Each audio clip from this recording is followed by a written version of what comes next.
Hi, everyone. Welcome back to the Commercial Vehicle Pro podcast. I'm Candy, and I'm so excited for today's guest. I'm sitting down with Terry Williams, who heads up heavy duty sales over at Comvoy, along with Arcadium, both part of Work Truck Solutions. Terry, you've basically seen it all in your 30 plus years, Mm. from the OEM side and the data providers to working directly with dealers and new tech. So, we're going to dig into how all that started, how the market shifted, and a very cool update about your run for the UTA Board. Terry, it's great to have you here. Thank you, Candy. It's a pleasure to be here, and I'm excited to talk a little bit more about heavy duty and the new opportunities we're doing here with Comvoy and our recent acquisition of Arcadium. Well, I'll have to say that 30 years in this industry is a massive milestone. So I'd love to hear how you actually find your way into the world of trucks. Was it always the plan? Did you just happen to fall into it? It's a little bit of falling into it. So I really always thought that semi trucks were cool driving down the interstate because my parents are from St. Louis, Missouri. I grew up in Utah. So I just was fascinated by them. And then during college, there was just a newspaper ad for the Volvo heavy truck regional office in Salt Lake City. And it was there because there used to be the auto car plant used to be in my hometown of Ogden, Utah. So they maintained it. So I applied, got the job, and have been in the industry ever since.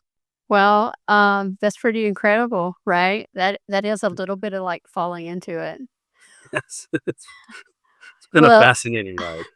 well, if we start think about the ground level with Volvo, and then touching in so many different sides of the business, the data, the dealerships, the tech, looking back, what's been the common thread for you? You're so involved with UTA now, have been, right? So how does the board seat for 2027, how does that tie back to this journey? I was there at the very beginning of the UTA. I was at the very first convention when it was about 40 or 50 people.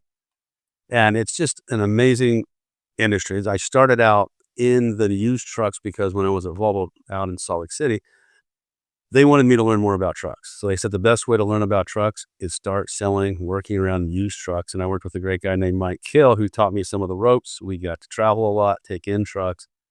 So that's where used trucks is really where I learned trucks and how to do it. And then when going through the career, all of a sudden the Used Truck Association, there was a couple of iterations prior to the UTA.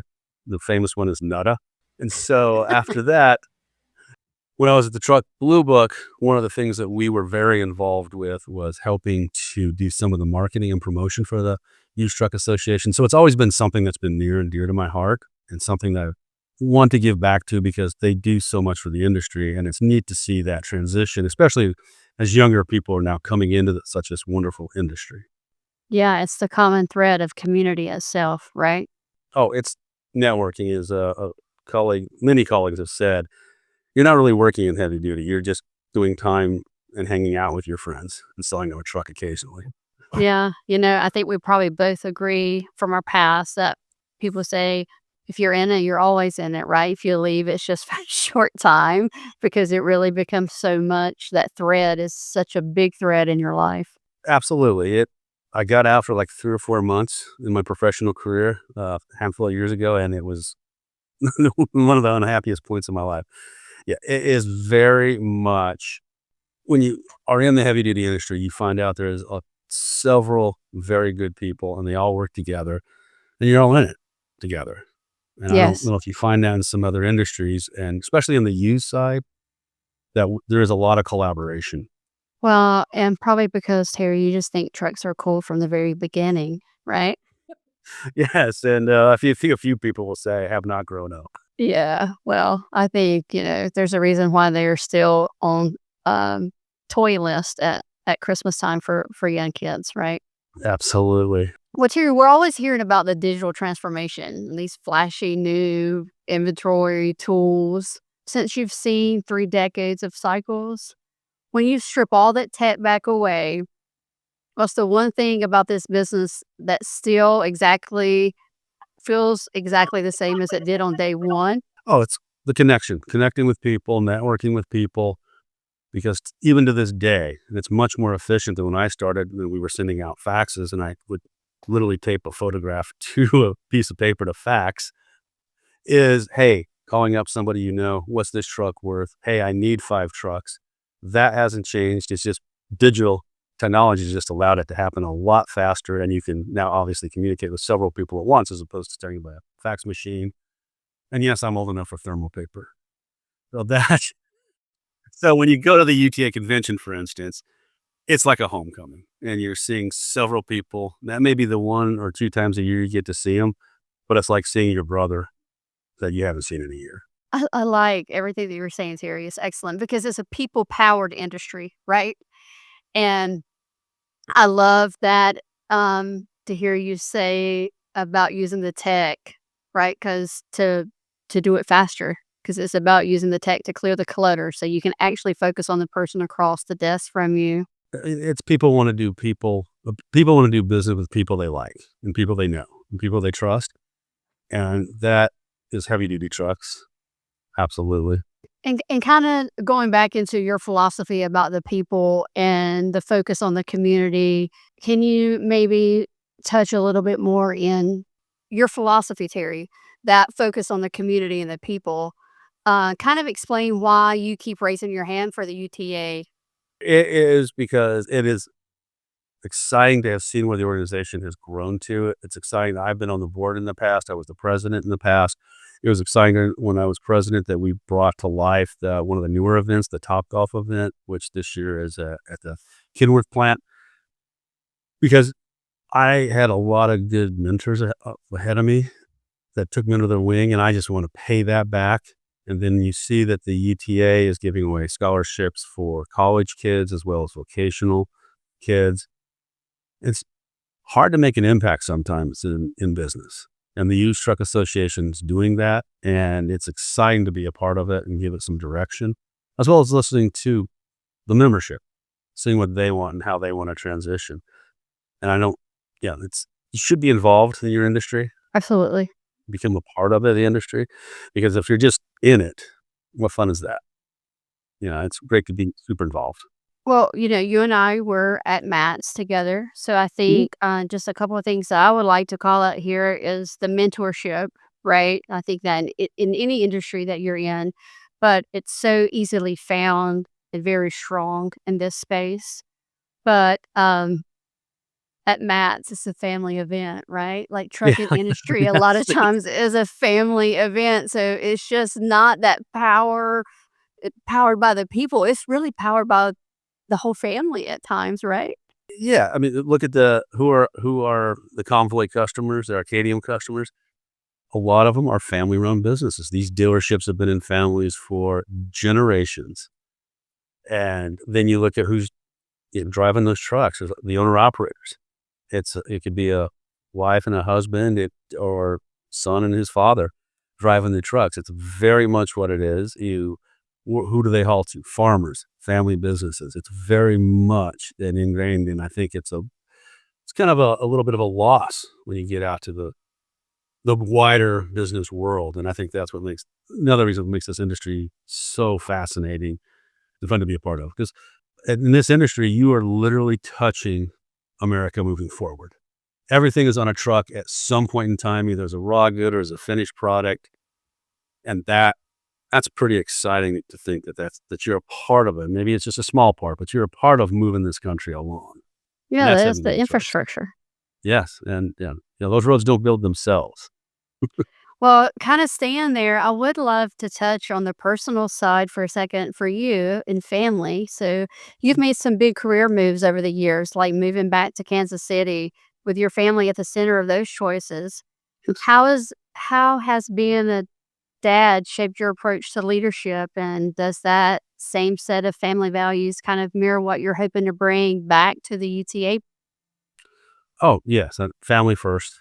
Just got off a nice long road trip with my oldest son, who will be starting at the University of South Dakota for his second year of college. It's obviously patience. It teaches you patience, like I don't think anything else in the world can teach you with children.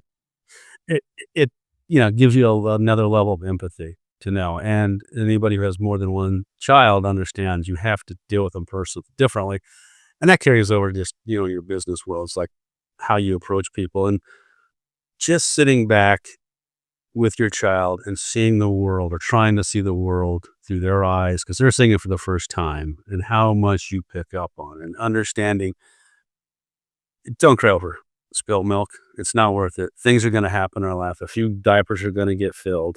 You just got to change them, and you just got to move on and figure out what's best, for your industry, for yourself, and for your family.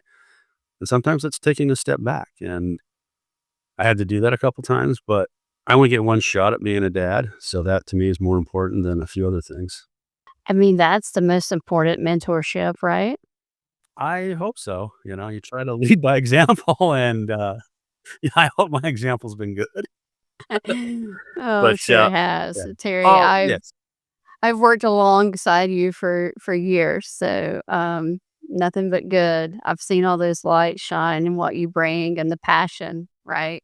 But looking back at your resume, you've checked every box. I think you mentioned that president, secretary, you name it. So why throw your hat back in the ring for another 3-year term and, is that what it's called, Terry? Would I say 3-year term in 2027?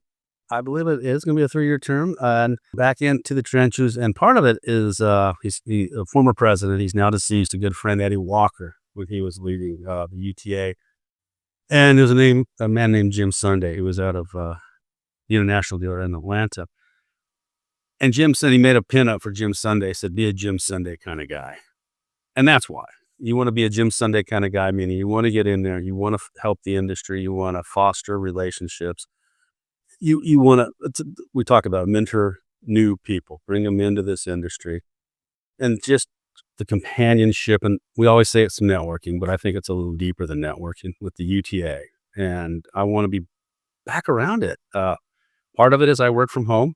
It's just me and my dog, and he doesn't always agree with me. But getting around those people in the industry, there's no feeling like it. Just, it's like going to your old college and going to the football game. It's just that connection and community. Keeping the community spirit alive. Oh, absolutely. I mean, there's nothing like it uh, than heavy duty, especially used again. Well, you see it all, right? So every shape, every form and shape, right, and use, it is a fast track of learning. That is, how I learned Class 8 was used. It was, years before I even really understood the business model for new because it was all driven on used. Yeah. Like we say, you can't sell a new without selling used. Yeah. And these are the best and the brightest. And UTA means a lot. I remember I didn't take pictures to thermal, but I did take pictures, okay? And, it was very important, like, when you're building out display ads and back in the print days that if Mm.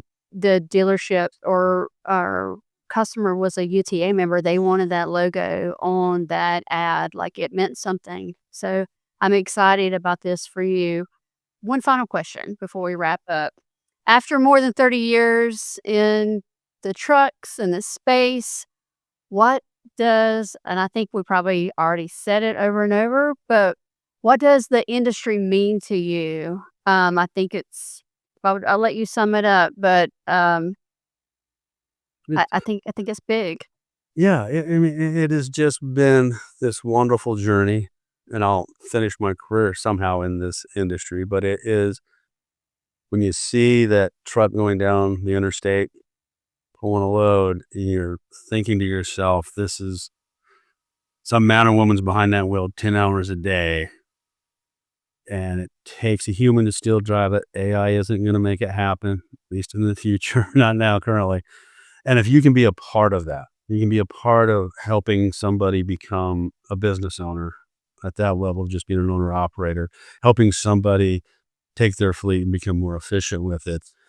And just making friends. I've had lifelong friends in this industry, and being able just to have a conversation and seeing our kids grow up together. That to me is far better than, this is far better than making tons of money. Not that I do need it because I got 2 kids in college. One's going to be college, one to be next year. But to sit there and being able, you can make a phone call and you're talking to a friend and a colleague and you accidentally sell a truck. That's not a bad day. Well, you know what? You said something, Terry, in community, mentorship, the power by people, but it's that association, that whole unit that you just actually know who to call, right? Like, you know who to call when you need things. I think that's what that moves us forward as a space. Absolutely, and that's where UTA, going to the conventions and the golf tournaments and all that, it only adds to that, because you're always gonna meet somebody that's going to be willing to assist you on something. And if they don't, they know someone who can, right? Exactly, I know a guy. Yeah. Yeah. Well, Terry, thank you so much for joining me today and sharing your story. I love it just because I know that it's authentic and it's real and I see it and for years I've seen it in you. So I'm very excited. And for our listeners tuning in, voting for the UTA board open Monday, August the 3rd at 8 a.m. Eastern, but there's still time to cast your ballot. Voting closes Friday, August the 14th at 5 Eastern. So if you're an eligible UTA member, take the time to learn about the candidates, make your voice heard, and be sure to subscribe to CBBN for more conversations and updates from across the industry. Thanks for listening. Thanks, Terry. Thank you for your time, Ken. It's always a pleasure.